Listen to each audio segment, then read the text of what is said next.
faithfully follow the Lord and go with Christ, brother. Hi, everyone. JP here. Currently, I'm in the process of restoring a Belgian-made Browning 16 gauge made in 1962. It is a standard model. Is not the Sweet 16. The only difference that I'm aware of is the inset inside the wooden stock has been milled out, taking a lot more of the wood, making it a little bit lighter. This is a little bit of a series, and so this part of the series is just focusing on the wood. I hope you'll join me as I fight my way around the learning curve, because I'm by no means a professional, and anything that I say shouldn't be taken as professional gunsmithing advice. Like I said, just a hobbyist here that really loves firearms, loves old firearms, and loves trying to get them back into serviceable, working order and condition for my own personal use. So anyways, hope you enjoy what I've put together, and I thank you for watching. Moving on, gonna go over some of the known issues that I'm already aware of on this gun, on this stock set. You can see a lot of oil in that's absorbed into the grain of the wood. Clearly, you can see lots of flaking, lots of chipping. We'll get that original finish pulled off, or the original, the finish. I'm going to try to save the stain. I don't know if I can. That might be out of my echelon. Might not have enough experience to do that, but I am going to try. We'll get some of these. We'll definitely get this crack right there repaired, and you'll blend it in, won't even notice. Some of these gouges we'll be able to deal with. Some of the nicks we may leave. I don't know, we'll see. I want this gun to look like a used firearm. It's not really believable that the gun's 60-something years old and doesn't have a scratch on it. Obviously it'll look refinished, and then, you know, if I do decide to sell it, which I don't, my kids will, then they'll be dealing with people saying, oh, it's been redone. It didn't have all the PP Tina on it. And, well, I don't know. I'm not personally a fan of old PP Tina. Anyway, something that's unique to this that I haven't ever had to deal with on any other forends and stocks that I finished is some mildew has gotten in here. I'm guessing to the humidity of where it was stored at for all those years. That's what all this is. I think it's cool. It's got the original paper in it. Doubt I'll be able to save that. We will probably get this glued in. I feel like it's gonna at least come loose. We'll see. I don't know. Might address it. That's known issues with the forend. The stock, we've got a really nice gouge here that I will be able to should be able to get back in unnoticeable condition. I think it's pretty cool. This is the original serial that's with the firearm. We'll get some of these gouges and some of these deep scratches taken care of and addressed. We will also address the oil that's been soaked into right around the tang. Nothing surprising here. Once again, some of the mildewing, which I think is kind of interesting. Hopefully I don't get sick. Doubt I will. There's that. Looks like the screws have never been removed, to be honest. I know, as strange and crazy as that seems. So anyway, some of the tools that I'll be using, a pick, obviously. I may try to pick out some of this, some of this junk with the pick. Another thing, a scraper to get the finish off. Not going to take credit for something I haven't come up with. I'm a member of the YouTube community as well, and enjoy learning from much more qualified, much more charismatic individuals than myself that have a lot more experience than myself. So not going to pretend to have come up with any of these methods, but we'll be scraping off the finish. That end has been sharpened. A nylon brush. It's a little filthy at the moment, and most that's just to get the checkering kind of cleaned up. I do plan on recheckering. Have not purchased the checkering kit. I don't want to go cheap. I want to go nice. I'm a firm believer of good tools saving you money and cheap tools costing you money. Sometimes it's okay to get a cheap tool. Sometimes it's just better to pony up and get a legitimately good tool set, and that's what I plan on doing. I've got some 180 sandpaper, and then we're gonna knock it off with some 220. I have a bottle of water. It's not on the workbench because I just drank it. I got thirsty because I've had to do like 400,000 takes on this video. My phone is not having enough storage, and that's just a part of learning the YouTube process of making these videos for you guys. So I'm going to cut it off, and then I'll get reset up, and then I will start scraping this finish off, and we'll see what we're working with here. Okay, got my flat blade. What we're planning on doing is we're going to ever so slightly scrape, because we're not trying to remove finish because that would be counterproductive. Or excuse me, we're not trying to remove wood grain. That would be counterproductive. A lot of burrs being sent up into my face right now. Might be advisable to put a mask on, but I like to live life on the edge a little bit, so we'll probably skip out on that. My wife is not gonna like hearing that. Oh well, baby, sorry. I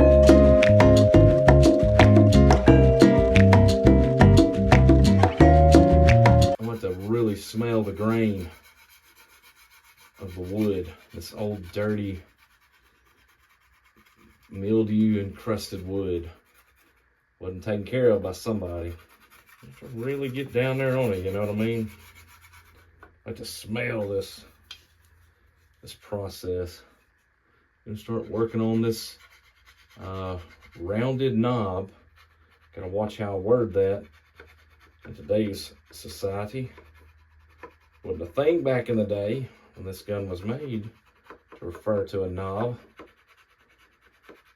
Times have changed. Things are different now. So anyways, just taking my time working around this. This is a really good method. Takes a little bit of getting used to, but it is a good method, and I have enjoyed it. Normally I would let the acetone do the work. I still reserve the right to do that because I haven't fully decommitted to that. It's just hard to leave what you know what I mean? Just wanting to try something a little different. If it's better, then I want to add it to my repertoire.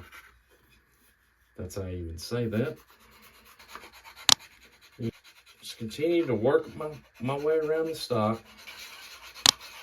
And we are gaining a lot of ground.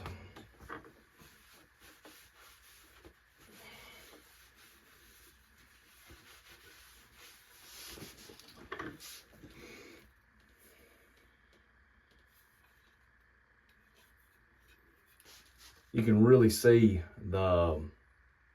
you can really start seeing the wood grain really starting to really come out, look really, really good.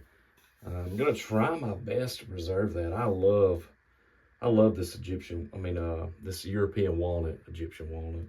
So gonna grow rocks out there in the desert. I can't be growing up trees. So anyway, take a little sandpaper and start out with a little 180 grit, and I'll start going over some of these finishes, feel my way around, and just keep working, avoiding the checkering. Because right now, I am not going to be able to rechecker. I have not bought any tooling, and I intend to, and I will. Really being careful on these edges. I want to keep a sharp, crisp edge, so I'm not taking too much. Just trying to get some of these these scratches that absolutely need to come out, taken out. That's something that I can steam out as well. Let's see, there might be one or two more. Got some scratches. Well, let's sand that out, and that's reasonable. Got a little 5 right there. Won't be touching that. Want to preserve the integrity of that. So anyway, I will keep sanding away, and I will give a progress check as I gain some ground. So All right, guys. So chasing getting some of these scratches out, I ended up removing a little bit more of the old stain than I should have and needed to. But that's okay because, well, I think you kind of get, I was really wanting to go back to the old ways. So what I'm going to do is I am going to dunk this,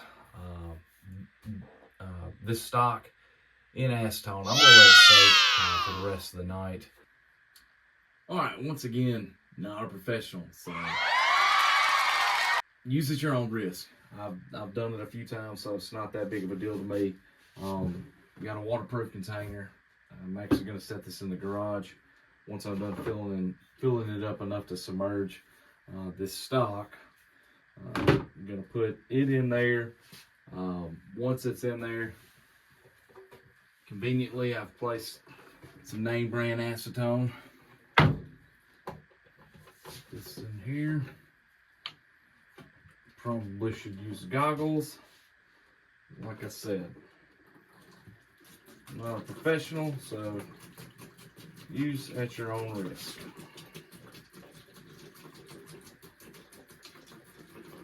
And what I'm doing is I'm going to try to break up some of this varnish and some of these really hard to reach areas that card, I'm going to call it card. I don't really know what you'd really call it.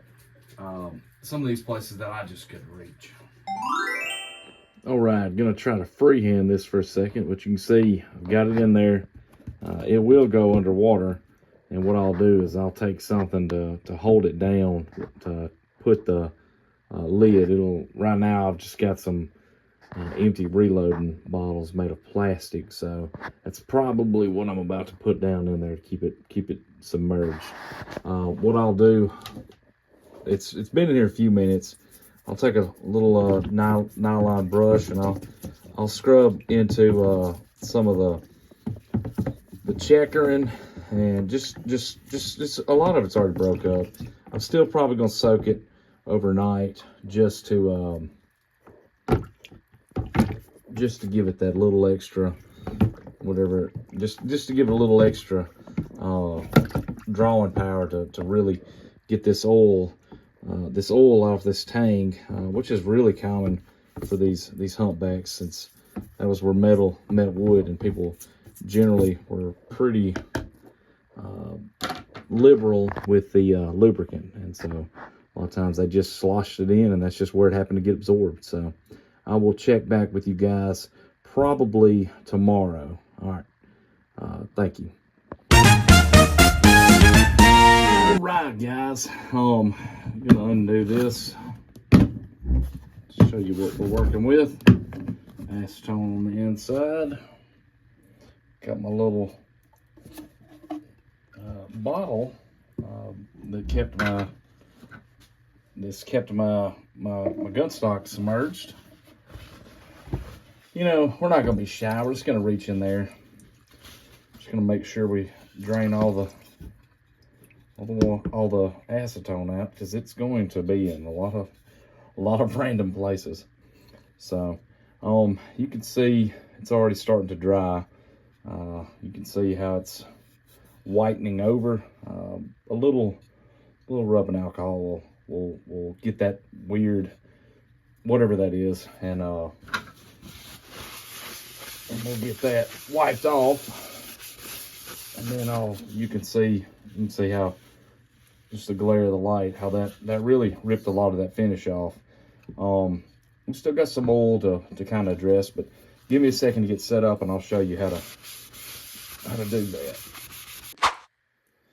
Okay, what I've done is, before, kind of off camera, I took this, I guess it's like a gun pick or whatever, and I put it right in those notches, and I actually ran this down these borders, and I was able to scrape a lot of that stuff out and really get that line back established. Steady finger, steady hand, just rotate with it as I bump my tripod, and you can really get those borders cleaned up. Wow! Let's see, some of this stuff still got a little Got a little, if you feel it a little going off, then obviously you stop. You don't want to do nothing crazy here. So just rotate it out. Just drag those borders, and it'll get you about where you need to be as far as that goes. That's one thing that I did to help enhance this checkering. I'm not tooled up. I know I've mentioned that several times, so I'm not going to checker this up to help get some of this oil out along this tang. I've got a heat gun, wow. 9 grand heat gun, obviously you can see. And what I'll do, try to make sure we're in focus here. I'm gonna put it right on that oil, that really dark, and you'll start seeing that oil sizzle and boil out. And if it's not oil, maybe it's old finished. I really don't know. But I know this stuff will really take it out, getting it under heat. You don't want to hold this gun on it too much, because you don't want to burn the actual wood, because then you got to sand it off and it's in the grain. But you see how it's starting to bubble up? Yes. Get real shiny.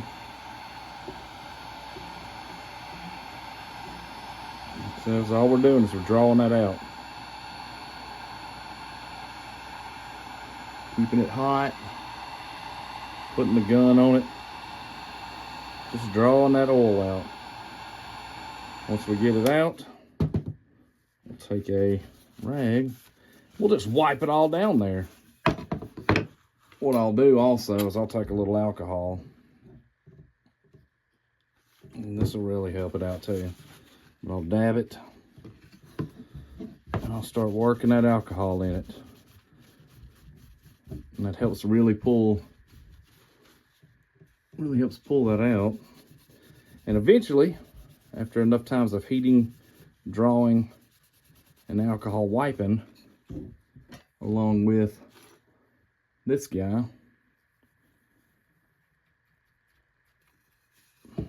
you can get that tang cleaned up pretty good. But the thing you got to remember when you use the alcohol is just keep it wet. When I say wet, keep it with the alcohol, because this stuff, once it dries, it'll leave a gross film on it, and then you're having to rework some more. I'm really getting in there on this little wood spot. So you see how it's starting to, you saw how that stuff was a little on the black side? Some of that dirt, scuff, and oil coming out. Just keep the rubbing alcohol.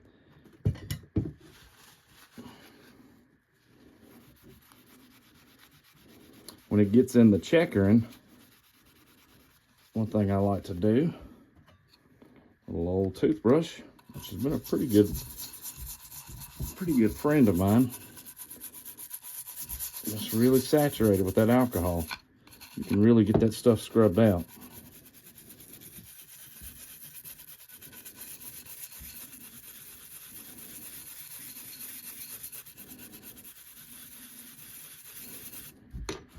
Just wipe it away. Because what that alcohol does is it brings it to a liquid solution. You can wipe a lot of that stuff away.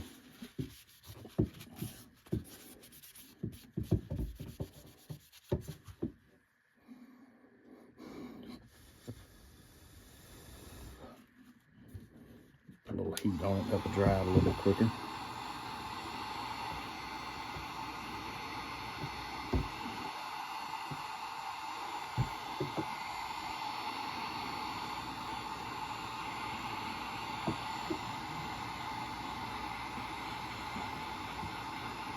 See how it's starting to really lighten up. So it's got a good bit of oil in this tang, but you can see how it's been displaced now. So we'll just keep keep repeating this process over and over again until eventually it all looks like that, or like that. Is this what the goal is? Will we ever get there? I don't know. Maybe we will. We might not. I don't know. I might get tired of doing this. Like I said, I'm good with it to a certain point.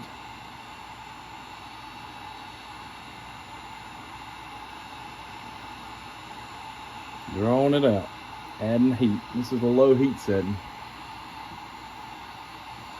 All right, what I've got here, guys, is a little light sanding. It's been soaking in acetone off and on for we're almost 2 days. Also pulled it out, sanded a little, dried it off, worked it back in. One thing to take note that's really important on these crack fixes right here is Browning and Remington Model 11s. They have these wide rings in here. I don't know what they're made out of. Some kind of fiberglass wood, maybe. But it's important to let the acetone work in there and get this glue deteriorated enough that you can actually get these things out. It is. Just want to keep twisting that out. Yes, I did pull half of it off. That is a little frustrating, but it's okay. Because with a little epoxy, it'll do what John Moses Browning intended it for it to do.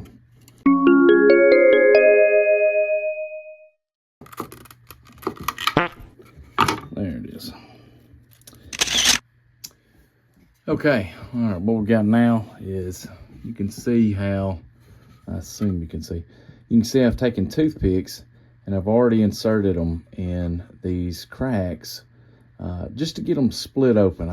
I'm trying not to get them too much. No, just wide enough to where I can get that stuff wicked in. Three cracks that I'm aware of, and then there's that. So next thing we'll do, we'll take a little glue, wood glue, and we're going to squeeze, just dab it in. It don't have to be perfect because we're going to wipe a lot of this off. And we're going to sand it, get that wood fiber dust all up in that slurry.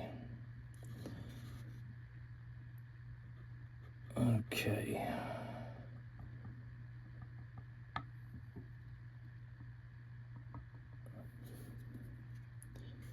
All right, and if I can, I'm going to get it from the back side. We need as much as we can.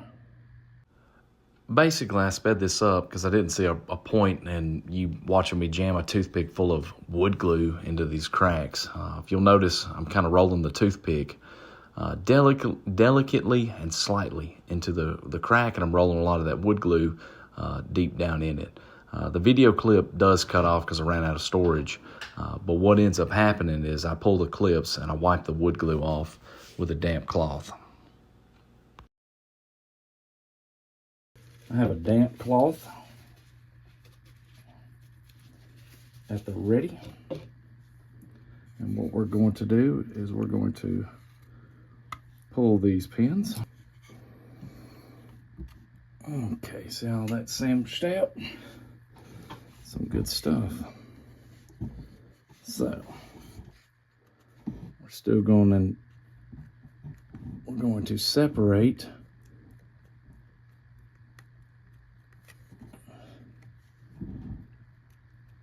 as we want this to get all the way down, cover all sides. Didn't realize you weren't looking at that. Okay. There we go. That is in there.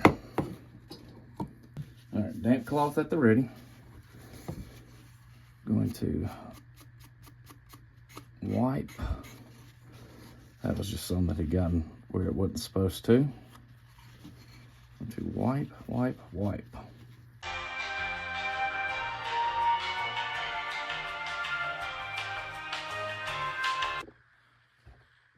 All right, gonna try to move quickly.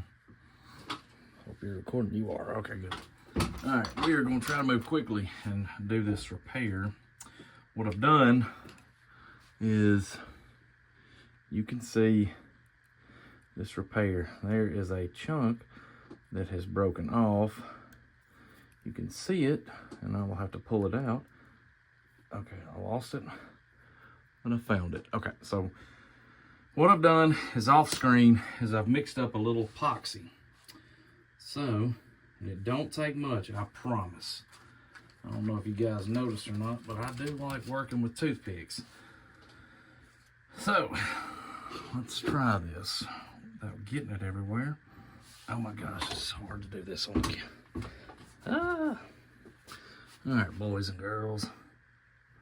Alright, so there's my piece. Okay, alright, good. What I'm gonna do, we're gonna give us a little dab. Not much, because it don't take much, I promise. Now I'm going to get it all up in there. Nice and deep like. Definitely sucks I got it in that.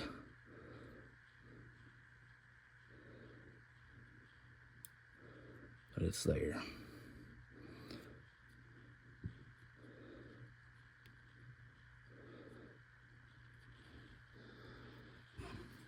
Give us a little more. Try to come in from the other side.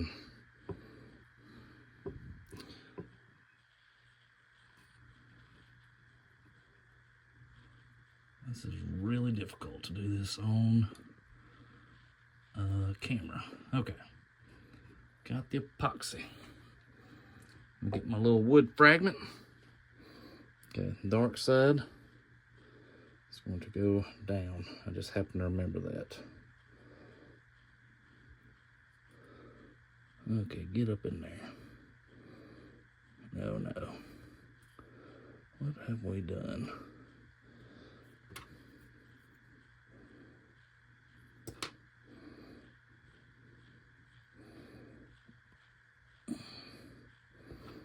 Come on.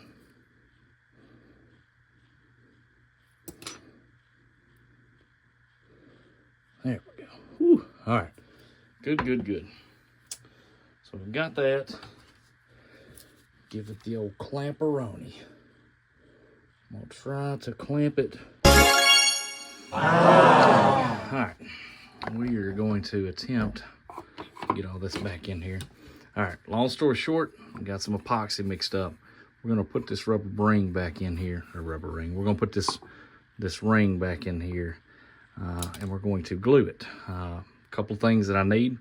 A good epoxy. I've got a quick set, so I will need to be moving. So I've got that. I've got a socket. So first things first, we're going to roll this bad boy over, and we're going to coat the PP chonies out of that. That sucks. Got some of that in there. Let me show you guys what y'all missed. We have since, my battery died. It's one of the frustrating things of keeping up with filming and trying to do this in a meaningful fashion that's easy to follow and people can kind of relate to and enjoy. So I apologize, but this is after it's said. I had to go ahead and mix. You can see what I did here was I put the epoxy. You saw a little bit drip right there. I just took a wet paper towel and wiped it up, and then did a little wet sand afterwards. So I'm gonna try to get you guys caught up, because then we're gonna start applying the stain for the next process. But to repair this ring, what I did was I obviously removed it. I soaked it in acetone, and then I took that quick set epoxy. Probably had about 5 minutes working time, and I took that toothpick. I slathered it in pretty good. Not gonna lie, pretty good. And then I tried my best to wipe up the excesses. Then I took this size, this is 16 gauge, so it'll be a little different for a 12 gauge. I'm sure it'll be a little bit bigger. But then I took that and I slid that all the way in there. I put that in there. Then while that was set, I took some clamps and I clamped down right there to get some good steady pressure. You can see some of the glue stuck right there, which was a little frustrating because I was constantly rotating this while it was in setting mode. So I take the channel locks and I gripped it, and that's how I did that. I was constantly spinning this. Let's just get you with your little imaginations, you know. So I had this set like that, and it was also in here. So I was just constantly turning and rotating this while it was in there being set. And eventually it got hard and tacky, and I don't know, I guess I thought that I didn't realize I had the glue in there all the way. So when it set, I ended up taking this and just working it back and forth, and pow, I was able to get it out. So that's how I got the wood ring repaired, and it's in there. You remember the crack? I pulled it, and whenever I pulled it out, it did crack. A little frustrating, not the end of the world. We just need the rigidity of this wood ring so we can have something for this epoxy to hold to. So we just put all it back in there, glued it, and I promise it is very sturdy. Next, since you also missed this too, because this is all in the same night and I was getting a little frustrated, took a little clear glue, a little toothpick, and then I took the glue dab, I dabbed the toothpick, and I dabbed that crack. Y'all remember this?